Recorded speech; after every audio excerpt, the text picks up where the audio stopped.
COVID-19 pandemic has affected every aspect of our lives, and it is believed the virus may be with us for a very long time.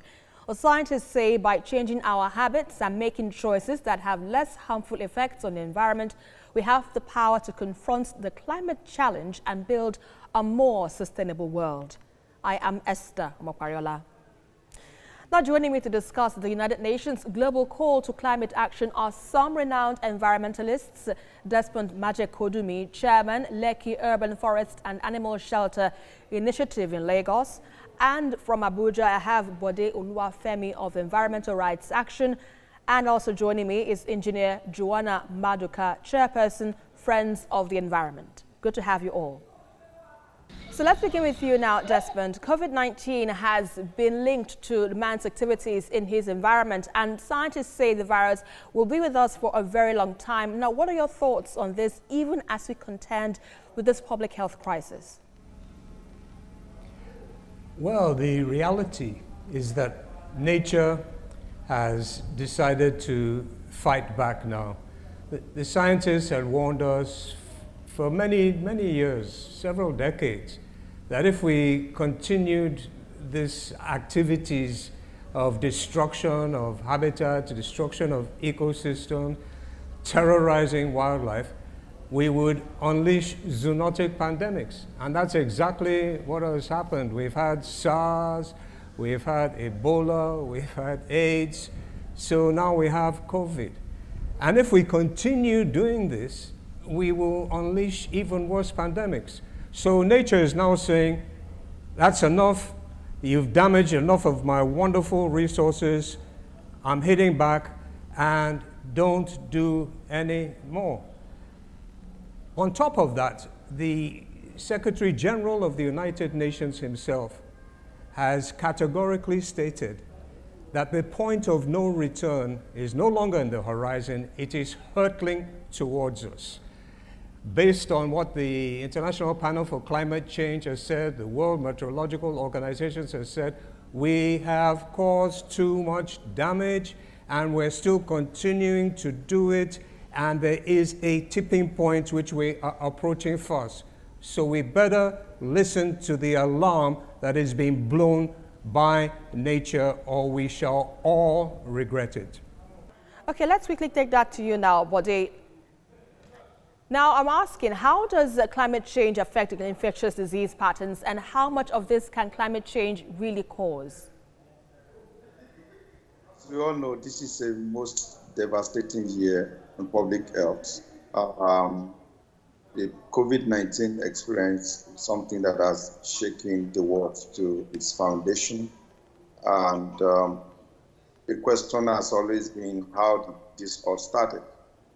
And more as scientists begin to dig to the origin of COVID-19, we begin to see pointers towards the fact that our human action, particularly dislocation of animal habitats, diseases that are either to have been confined to territories solely occupied by animals. We've got those territories displaced, we've got those forests cut down. And those diseases, just like the animals, we must find a way to also interact. So when people go to those forests, cut them down, add some interaction with those caves, with those forests, and the diseases like Ebola, and probably like COVID-19, finally find its way into the human system. And then we have the epidemic that we have now. And scientists are also telling us that until we begin to respect the environment, such a pandemic will not stop. Of course, we already have some public health issues relating to the climate change, which has to do with air quality, which has to do with flooding, which can cause some level of epidemic, and which states in the African regions have been battling over the years. So, Desmond, scientists say we have reached a planetary crisis and we need to act now to reduce carbon emissions to save our planet from catastrophic levels and possibly extinction. How far do you think we have gone in implementing policies to reducing carbon in the atmosphere, Desmond? Started on the right path ever since the Paris Accord 2015. For the first time, so many world leaders got together, everybody agreed, yeah, this is an emergency, we must reduce our carbon emissions. The next year, they signed up and ratified it. However, having declared that it is an emergency, we are not behaving as if it is an emergency. Because ever since 2015, our carbon footprint on a global level has continued to increase to the extent that by 2019, the carbon level in the planet had never, ever been this high. We really, really need to appreciate that it is an emergency. And there is a window of opportunity during which the emergency can be addressed. If we do not address it within that window of opportunity, it becomes exceedingly difficult and at some stage impossible, because this global warming is exacerbating the situation even more. We're having even more release of greenhouse gases. Methane is coming out. Other gases are now coming out, and we're reaching what they call a tipping point scenario. And once you go beyond the tipping point, it becomes almost impossible to address it. So we really, really have a huge emergency on our hands. We're not doing enough. There seems to be some awareness amongst the United Nations community, but that's not enough. We need to get that awareness into the various nations that belong to the United Nations. We need to get sincerity from the leadership of those nations, if not for their sake, because most of those leaders are old, definitely for the sake of the children, for the sake of the youth. As the young girl Greta said, how dare we continue to compromise their future when we know what the problem is, we know what the solutions are, we have the capability to practicalize the solutions, and yet we are making the situation even worse. How dare we? Right now, so Joanna, what impacts of climate change have already been observed, particularly in Nigeria? Now, Nigeria doesn't have a lot of contribution to carbon dioxide, which is the main gas in the atmosphere. But you see, the atmosphere is one big thing on the Earth. So the Earth is continuous, and even if greenhouse gases are generated, maybe in Russia, they can get here.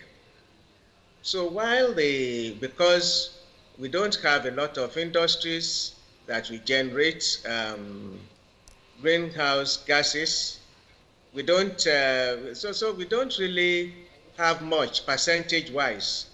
But when it comes to the effect, we feel the effect almost as much as the people who are generating most of the gases.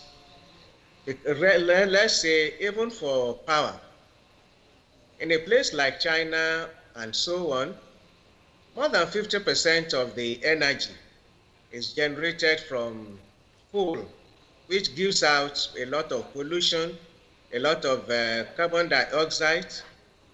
And so, although we have crude oil, as I said, percentage-wise, is nothing compared to industrialized countries. But we feel the impact as much as anybody else. I was saying jokingly here that for 2 months in this town, there was no rain. 2 months, June and July, are the heaviest months for the rains. And then in August, we usually call it the dry month. It's fairly dry. And September is when we have the heavy, short rains. Now, it's as if it's going to be reversed, because the amount of rain we've had yesterday, and probably in the last few days in other places, is quite something. So we should watch climate change. How is it going to affect us? Is there anything we can do? And that sort of thing, our own little contribution to making the atmosphere better. So, Bode, if emissions of greenhouse gases are reduced, how quickly do you think their concentrations in the atmosphere decrease?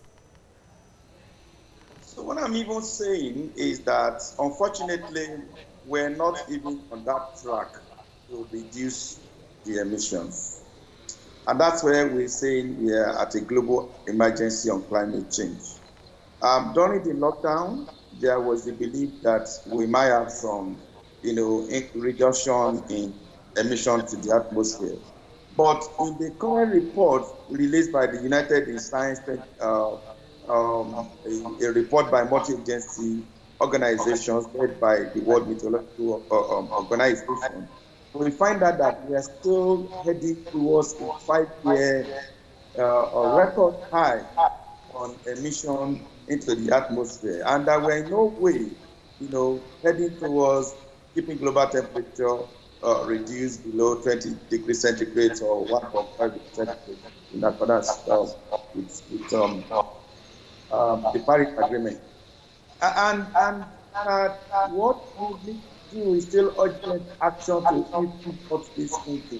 And that report also says that some of these increase might be irreversible, and that it will take a very long time for us to be able to see some minimal increase on the climate and on the climate. All right, indeed, urgent action is needed, but let's quickly come to you now, Desmond. How much awareness now is needed to generate the required response about climate change and slow down the adverse effect of human activity? Question. And the amount of awareness that is required is absolutely tremendous.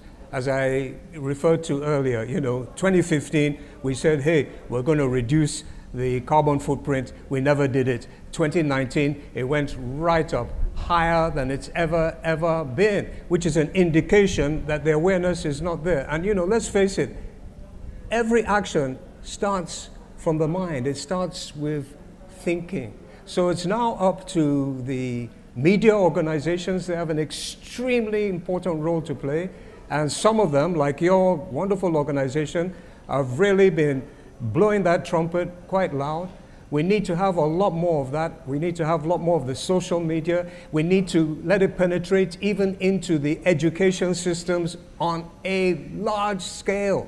The people in the schools, in the universities, they need to be indoctrinated on this. Look, it's the biggest crisis facing humanity. These are the exact words of the current Secretary General of the United Nations. As if we didn't have other problems. We do, but this is the biggest problem, and this is the one sustainability development goal that if action is not taken on this very urgently and very overtly, all the other sustainability development goals become null and void, because we will have destroyed the very life support systems that makes us able to implement those other sustainability development goals. So we need awareness everywhere. We need to really let people know that we have a responsibility to care for the creation, that we need to live in harmony with nature. Mankind is not apart from nature. We are a part from nature, a part of the system. And if we continue doing what we're doing against the system itself will elbow us out. Exactly has started with COVID. We need to learn the lesson. Awareness. Yeah, indeed. Awareness is the key to this. But, Joanna, what is the worst case scenario if things doesn't take any proper action? You can't mention the worst case scenario, because it can be anything from flooding, from desertification, from almost anything relating to the climate. And that's why it's very urgent, although I said before that compared with most civilized countries, our contribution is not so high. We need the action, and the sooner we start, the better. And the worst case scenario, God forbid, will be a lot of flooding. And we've had quite a bit in the northern part of the country this year. And we pray that it doesn't continue, because this will destroy almost everything. All our farms, even the livelihoods of everybody, if it continues. I always look at floods as the most urgent that we should control. And of course, that depends on the provisions we had on ground before the rains came. So while I was saying before that we didn't have too much rain in Lagos, in other parts of the country, they've been having very nasty experience. And so it's very urgent that we start paying attention to how we handle floods, drainages, floodplains, different things. Then in the dry season, we have desertification. Again, that is urgent. And I was going to mention, because in my own NGO, we deal with women and sustainable energy. And wood fuel is about one of the most contributors to greenhouse gases in Nigeria. First of all, up to now, our different governments are not paying attention to sustainable energy. Most of our women are still cooking with wood, in fact, up to about 70% more. And so one of the things we can do is at least, and I'm happy that the federal government has is bringing out or has brought out a law now which is going to encourage the use of gas, cooking gas, LPG, for cooking and now in cars. And I hope that this will reduce these gases quite a bit. All right, let's quickly get the final thoughts of Desmond on this issue. Final thoughts, Desmond, on this discussion. Yeah, I believe there is tremendous hope. And you know what gives me this belief? Because we, human beings, we love our children. Come on, anybody who doesn't love children, you're hardly part of the human race. And once we realize that it is the children's future that is at stake, we shall take action. And then also in countries like Nigeria, religious countries, we're all very God-believing, God-fearing, God-loving people. All we need to do is look into the scriptures.